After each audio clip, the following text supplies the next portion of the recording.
दोस्तों, दुनिया में शायद ही कोई ऐसा इंसान होगा जिसने अल्बर्ट आइंस्टाइन का नाम ना सुना हो, क्योंकि आज उन्हें दुनिया के सबसे महान वैज्ञानिकों में शुमार किया जाता है। अब आइंस्टाइन की लाइफ यूं तो एक खुली किताब की तरह है, लेकिन फिर भी उनकी जिंदगी में कुछ ऐसे सीक्रेट्स थे जो आज भी ज्यादातर लोगों को मालूम नहीं है। जैसे मरने के बाद उनके दिमाग के साथ क्या किया गया और उनके उस नाजायज बच्चे का क्या हुआ जो उनके शादी करने से पहले ही पैदा हो गया था। दोस्तों, आज की हमारी इस वीडियो में हम आइंस्टाइन की लाइफ स्टोरी के साथ ही उनकी जिंदगी से जुड़े कुछ ऐसे ही गहरे राज के बारे में बताने वाले हैं, जिन्हें जानकर आप भी पूरी तरह दंग रह जाएंगे। तो चलिए अब इस वीडियो को शुरू करते हैं। दोस्तों, अल्बर्ट आइंस्टाइन का जन्म 14 मार्च 1979 के दिन जर्मनी के अंदर उल्म नाम के एक शहर में हुआ था। उनका जन्म होने के कुछ हफ्ते बाद ही उनकी फैमिली म्यूनिक शहर में शिफ्ट हो गई, जिसके बाद इस शहर में आइंस्टाइन का शुरुआती जीवन बीता। एक बार 5 साल की उम्र में आइंस्टाइन बीमार पड़ गए थे। उस समय उनके पिता ने उन्हें खुश करने के लिए एक कंपास लाकर दिया। इस कंपास को देखकर आइंस्टाइन पूरी तरह हैरान रह गए थे। असल में उन्हें ये चीज हैरान करती थी कि कंपास को किसी भी दिशा में घुमाने पर भी उसकी नीडल हमेशा नॉर्थ की तरफ पॉइंट क्यों करती है। आइंस्टाइन ने ये बात अपने नोट्स में खुद बताई है कि उस कंपास ने उनकी लाइफ पर बहुत गहरा असर डाला था और यहीं से उन्हें फिजिक्स में दिलचस्पी हुई थी। आइंस्टाइन ने एक बार ये कहा था कि अगर वो फिजिसिस्ट नहीं बन पाते तो वो जरूर एक म्यूजिशियन बनते, क्योंकि उन्हें म्यूजिक बहुत ज्यादा पसंद था। दोस्तों, दुनिया के ज्यादातर जीनियस लोगों की तरह आइंस्टाइन बचपन में कोई बहुत ज्यादा टैलेंटेड नहीं थे। यहाँ तक कि 5 साल के होने तक वो ठीक से बोल भी नहीं पाते थे। लेकिन जब उन्होंने स्कूल जाना शुरू किया तो उनकी लाइफ में बदलाव आने शुरू हो गए। दोस्तों, आइंस्टाइन एक यहूदी परिवार से ताल्लुक रखते थे, लेकिन उनका एडमिशन एक कैथोलिक एलिमेंट्री स्कूल में करवाया गया था। आपने बहुत से लोगों को ये कहते हुए सुना होगा कि आइंस्टाइन अपने स्कूल के समय में एक अच्छे स्टूडेंट नहीं थे और वे गणित में फेल हो गए थे। ये बात आपको इंटरनेट पर बहुत जगह लिखा हुआ दिख जाएगा, लेकिन असल में ये बात झूठी और फिक्शनल है, क्योंकि आइंस्टाइन ने फिजिसिस्ट बनने के बाद खुद ये बात कही थी कि उन्होंने 15 साल की उम्र से पहले ही डिफरेंशियल और इंटीग्रल कैलकुलेशन में महारत हासिल कर ली थी, और उन्होंने बताया था कि अपने स्कूल में वह मैथ के टॉपर हुआ करते थे। दोस्तों, आइंस्टाइन के पिता हरमन आइंस्टाइन म्यूनिक में अपने अंकल के साथ मिलकर एक इलेक्ट्रोकेमिकल कंपनी चलाया करते थे, लेकिन काफी समय से उनका बिजनेस ठीक नहीं चल रहा था। इसलिए साल 1894 में वे अपनी पूरी फैमिली को लेकर इटली शिफ्ट हो गए, ताकि वहां उन्हें बिजनेस के कुछ नए अवसर मिल सके। अब चूंकि आइंस्टाइन उस समय स्कूल में थे और वो अपनी पढ़ाई को बीच में नहीं छोड़ सकते थे, इसलिए उनकी पूरी फैमिली इटली चली गई और आइंस्टाइन हाई स्कूल की पढ़ाई पूरी करने के लिए जर्मनी में ही रुक गए। वैसे दोस्तों, आइंस्टाइन को स्कूल से काफी नफरत थी, क्योंकि वहाँ पर सक्सेस का मतलब चीजों को रटने और स्कूल के रूल फॉलो करना था।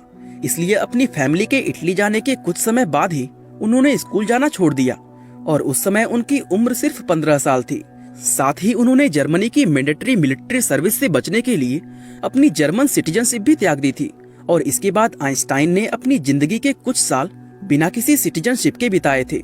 इसके बाद काफी सोच विचार करने के बाद उन्होंने स्विट्जरलैंड शिफ्ट होने का प्लान बनाया, जहां जाकर उन्होंने साल 1901 में स्विस सिटीजनशिप हासिल कर ली थी। दोस्तों, स्विट्जरलैंड आने के बाद उन्होंने Swiss federal institute of technology में एंट्रेंस एग्जाम दिया, और इस एग्जाम में उन्होंने फिजिक्स और मैथ के अंदर बहुत अच्छे मार्क्स हासिल किए। लेकिन लैंग्वेज, जूलॉजी और बॉटनी जैसे सब्जेक्ट्स में उनकी परफॉर्मेंस बहुत ज्यादा खराब रही, जिसके चलते उन्हें इस यूनिवर्सिटी में एडमिशन नहीं मिल पाया। इसके बाद उन्होंने स्विट्जरलैंड के ही एक दूसरे स्कूल में एडमिशन लेकर अपनी हाई स्कूल की पढ़ाई पूरी की। दोस्तों, आइंस्टाइन एक बहुत होनहार स्टूडेंट थे, और इस चीज को उन्होंने अपने हाई स्कूल के रिजल्ट में साबित करके दिखाया, जहां उन्होंने मैथ और फिजिक्स जैसे कई सब्जेक्ट्स में मैक्सिमम मार्क्स हासिल किए थे। और इसी शानदार रिजल्ट की बदौलत उन्हें Swiss federal institute of technology में फिजिक्स और मैथ के अंदर 4 साल के एक टीचिंग डिप्लोमा में एडमिशन मिल गया। इसी यूनिवर्सिटी में आइंस्टाइन की मुलाकात उनकी फ्यूचर वाइफ मिलेवा मेरिक से हुई थी, जो उस समय फिजिक्स क्लास में अकेली फीमेल स्टूडेंट हुआ करती थी। दोस्तों, आइंस्टाइन की मौत के बाद जब उनके कुछ प्राइवेट लेटर खोजे गए तो उनमें लिखी एक बात ने पूरी दुनिया को हिलाकर रख दिया था।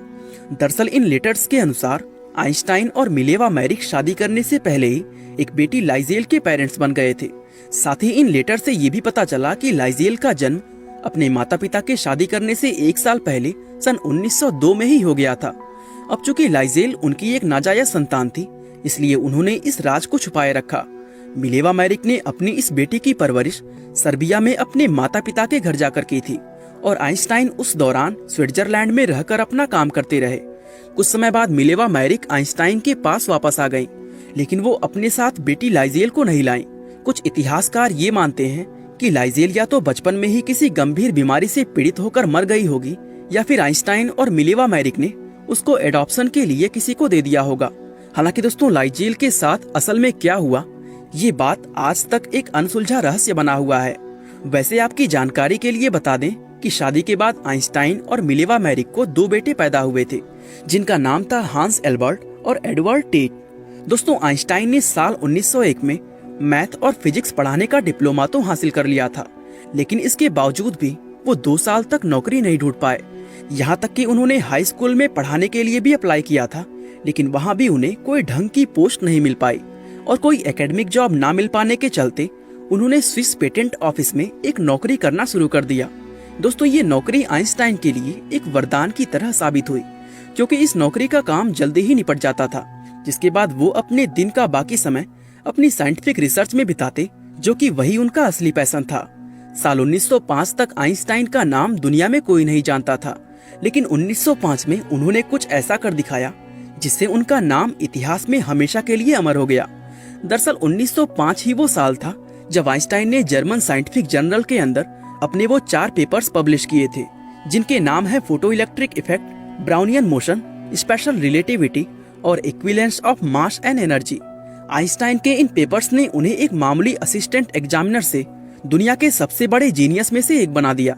इसके बाद उन्होंने दुनिया की कई बड़ी यूनिवर्सिटीज में फिजिक्स पढ़ाने का काम किया और इसी दौरान उन्होंने अपनी जर्मन सिटीजनशिप को एक बार फिर से हासिल कर लिया। दोस्तों, अब आइंस्टाइन की प्रोफेशनल लाइफ बहुत अच्छी चल रही थी, लेकिन उनकी पर्सनल लाइफ की अगर बात करें तो वहाँ सब कुछ इतना ठीक नहीं था। दरअसल शादी के बाद भी आइंस्टाइन अपने पहले प्यार मेरी विंटलर के साथ लगातार कांटेक्ट में थे और इसी के चलते उनकी पत्नी मिलेवा मैरिक उनसे अलग होकर दोनों बच्चों के साथ ज्यूरिख चली गईं, जबकि आइंस्टाइन बर्लिन शहर में रहते रहे। साल 1919 में जब उनका डाइवोर्स हुआ तो उन्होंने तुरंत ही अपनी कजिन एल्सा लोवेंथल से शादी कर ली, जिसके साथ उनका अफेयर काफी लंबे समय से चल रहा था। इसके बाद दोस्तों, साल 1921 में आइंस्टाइन को उनकी थ्योरी ऑफ लाइट के लिए नोबेल प्राइज दिया गया था और बहुत से लोगों को आज भी ये बात काफी हैरान करती है कि उन्हें ये प्राइज थ्योरी ऑफ रिलेटिविटी के लिए क्यों नहीं दिया गया, क्योंकि theory of relativity theory of light से कहीं ज्यादा प्रसिद्ध है। असल में आइंस्टाइन की special theory of relativity gravity के अस्तित्व को स्वीकार नहीं करती थी, इसलिए 10 साल तक आइंस्टाइन इसके अंदर बदलाव करते रहे और आखिरकार 10 साल तक मेहनत करके वो अपनी इस थ्योरी को परफेक्ट बनाने में कामयाब हो गए, जिसके बाद इसका नाम जनरल थ्योरी ऑफ रिलेटिविटी रखा गया। दोस्तों, आइंस्टाइन से 200 साल पहले सर आइजैक न्यूटन ने दुनिया के अंदर ग्रेविटी की खोज कर दी थी। हालांकि उन्होंने ये नहीं बताया था कि ग्रेविटी एग्जैक्टली किस तरह से काम करती है, और ये चीज दुनिया को पहली बार आइंस्टाइन ने अपनी जनरल थ्योरी ऑफ रिलेटिविटी के जरिए पूरी तरह एक्सप्लेन करके समझाई है। दोस्तों, उन्होंने बताया कि कैसे पृथ्वी लगातार सूर्य के चारों ओर घूमती रहती है, और साथ ही उन्होंने ये समझाया कि सूर्य की ग्रेविटी दूसरे स्टार से पृथ्वी पर आने वाले लाइट को मोड़ देती है, जिसके कारण हमें पृथ्वी से उस स्टार की लोकेशन किसी दूसरी जगह पर दिखाई देती है, जबकि उसका एक्चुअल लोकेशन कहीं और होता है। शुरुआत में इनकी इन थ्योरीज पर ज्यादा लोगों ने विश्वास नहीं किया, लेकिन जैसे जैसे समय बीतता गया लोगों को समझ आता गया कि उनकी थ्योरीज की एक एक बात पूरी तरह सही थी। यहाँ तक कि उनकी थ्योरी में बताई गई बहुत सी चीजें तो नई नई खोजों के साथ आज भी दुनिया में साबित होती रहती हैं। इससे पता चलता है कि आइंस्टाइन असल में अपने समय से काफी ज्यादा आगे थे।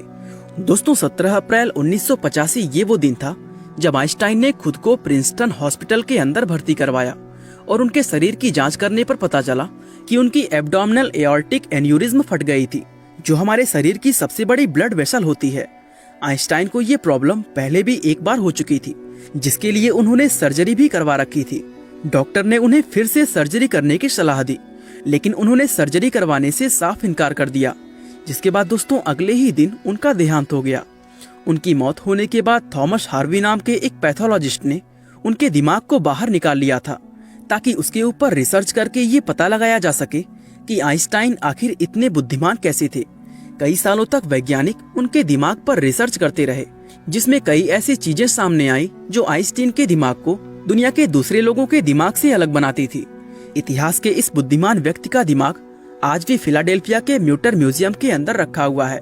कहा जाता है कि मरते समय आइंस्टाइन ने जर्मन भाषा में कुछ शब्द बोले थे, लेकिन दुर्भाग्य से जिस नर्स की वहां ड्यूटी लगी थी उसको जर्मन भाषा नहीं आती थी, जिसके चलते आइंस्टाइन की जिंदगी के वो आखिरी शब्द हमेशा के लिए एक रहस्य बनकर रह गए।